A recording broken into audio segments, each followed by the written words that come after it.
Todo eso precisamente lo definió muy bien un Rosacruz que hace un momentito en la presentación les decíamos que había dicho que yo he llegado tan lejos porque he cabalgado a hombros de gigantes. Me refiero concretamente a Newton, que fue el que habló acerca de la teoría, o bueno, la ley, mejor dicho, de gravitación universal, en la cual todo guarda sus proporciones adecuadas, bien establecidas.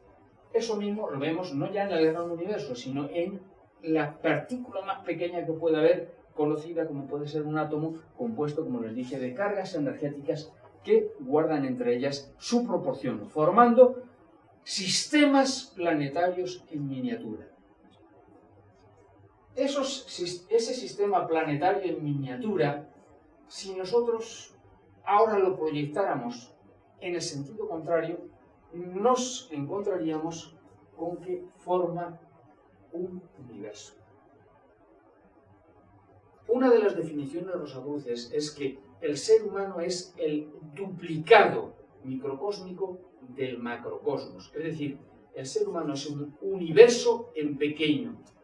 Representación, réplica, hecho exactamente igual que el gran universo. Y esto ya a niveles que llamaríamos puramente físicos. Si físicamente un ser humano vemos que es un universo que funciona de una forma tan magnífica, que es realmente una carga de energía tremenda, ¿cómo podemos pensar que si está hecho solamente físicamente así, el ser humano es cualquier cosa? En el universo, a poco inteligente que sea uno, no podemos pensar que las cosas están hechas por casualidad o que las cosas funcionan de forma desarreglada. Todo obedece a unas leyes en determinado. El conocimiento de esas leyes en determinado nos ha permitido avanzar muchísimo científicamente y tecnológicamente. ¿Por qué no aplicar precisamente eso al conocimiento del ser humano? Porque el ser humano no solamente es esa parte física, el ser humano también es mental. El ser humano también tiene, además de conciencia, sentimientos, emociones, personalidad, y está interrelacionado con algo tan grande como puede ser el mismo creador de todo lo existente. El ser humano es no solamente físico, sino mental y espiritual al mismo tiempo. Hemos llegado a conocer mucho, y mucho más todavía nos queda por conocer, acerca de la composición material del ser humano. Pero todavía el ser humano, para nosotros mismos, sigue siendo un gran desconocido. Y precisamente eso es lo que han tratado de hacer los rosacruces durante muchos siglos. Estudiar al ser humano completamente. Y eso ha permitido no solamente muchos descubrimientos acerca de las facultades del ser humano, sino también de aprender a utilizar esas diferentes facultades. Habitualmente se nos dice que el ser humano se da cuenta a través de sus órganos de interpretación, y decimos que el órgano de interpretación de impresiones más poderoso es el cerebro. Pero no solamente el cerebro interpreta sensaciones. Tengan ustedes en cuenta de que el cerebro es uno de los órganos de sensaciones, pero hay otros órganos, como puede ser el sistema endocrino, que juega un papel muy importante dentro de la interpretación de sensaciones, como también el sistema nervioso, los diferentes sistemas nerviosos que tiene el ser humano, central, simpático, parasimpático y demás. Más todavía, incluso hasta las mismas células del ser humano tienen vida y consciencia. Y curiosamente, nos dicen, es que cuando una persona se muere se acabó, ya no siente, no padece, y ahí se termina todo el asunto. Cuando sabemos, muchas personas lo han podido, en la medicina se conoce bastante bien, aunque no se le da tal vez esa gran importancia, porque supone el plantearse nuevas cuestiones, que incluso cuando ha desaparecido la vida, digo aparentemente, en una persona, todavía sigue existiendo vida y consciencia, pero no a nivel general, sino a nivel celular. No sé si ustedes lo saben, pero cuando una persona fallece, todavía le sigue creciendo el cabello durante algún tiempo, le sigue creciendo las uñas. Es decir, las células todavía hay células que están vivas en ese cadáver, hay vida. Entonces la vida y la consciencia no es solamente el concepto que se tiene habitualmente de ella, de decir las impresiones o interpretaciones a gran nivel o escala, como pudiera ser en el caso del cerebro o el sistema nervioso simpático o parasimpático.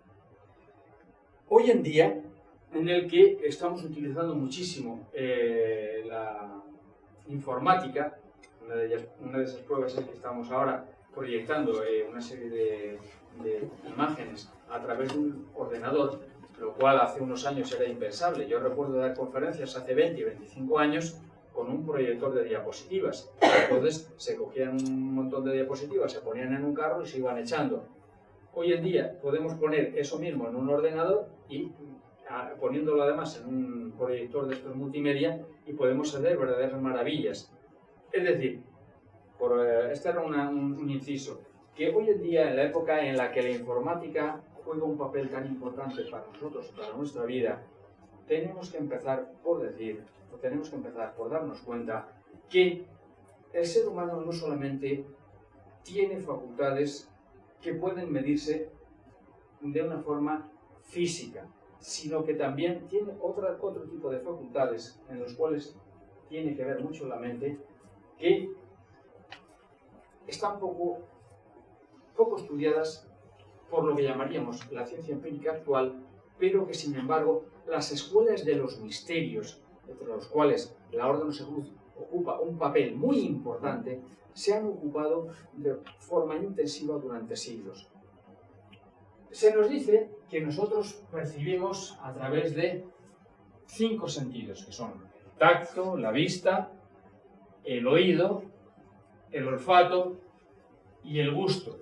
Y que esas impresiones viajan a través del sistema nervioso hasta el cerebro, donde son interpretadas. Pero tenemos que empezar por determinar que lo que percibimos a través de los 5 sentidos físicos está limitado. No todo lo podemos percibir a través de los 5 sentidos físicos. Es decir, por ejemplo, en el caso del sonido, una persona normal percibe entre 20 y 20.000 ciclos por segundo aproximadamente. No todas perciben igual porque dependerá de cómo tenga el oído, incluso de la educación que haya recibido. Una persona que ha estudiado música tiene mejor educado el oído y percibe más vibraciones a lo mejor que otra persona que no ha recibido esa educación. Lo que trato de decirles es que en el caso del sonido, que es un caso específico, la percepción está muy limitada. Todo lo que esté por debajo de los 20 ciclos por segundo no lo escucha el oído humano.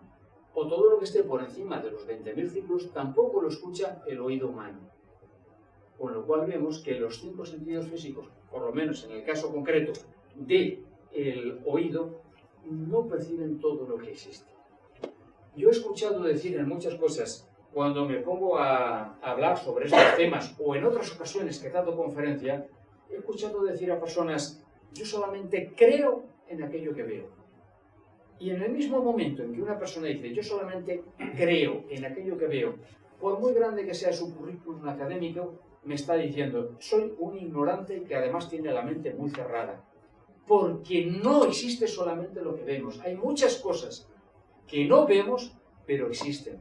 Porque pertenecen a una escala cromática, por ejemplo, o vibración lumínica, que no es percibida a través del sentido de la vista, como en cualquier otro sentido. Y por si fuera poco, resulta de que no solamente no percibimos todo lo que existe a través de nuestros sentidos, sino que los 5 sentidos físicos nos pueden engañar.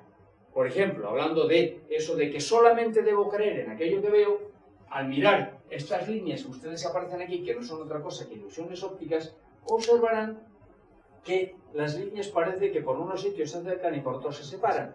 Sin embargo, realmente son líneas paralelas.